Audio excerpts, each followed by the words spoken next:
Another round of drinks. But these beers aren't for drinking. Twice a week, these scientists in Belgium partake in a blind testing of about 8 different beers. With each sip and sniff, they're analysing the subtle differences between beverages.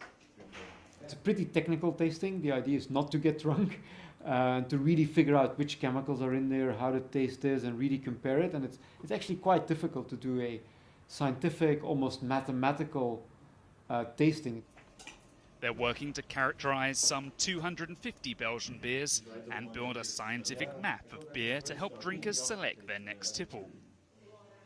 But a drinkers database isn't the only focus for these self-proclaimed beer geeks. They're also using genetics to make better beer. Brewers in centuries past reused the best yeast over and over again for their beer, even though they had no knowledge of genetics. It's the same principle here, only on a much larger scale. Using some of the latest technology to make even better yeast. We're, for example, using robots to cross different yeasts, making millions of new strains or variants of yeast and testing which ones are the better ones.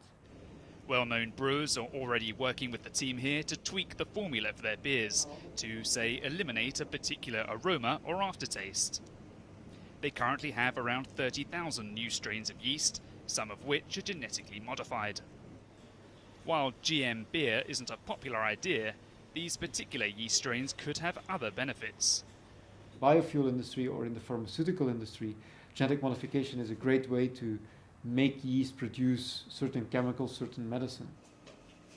There's plenty more work and beer to keep the researchers busy. But with no hiccups along the way, they're confident of success in their quest for the perfect beer. What goes into horse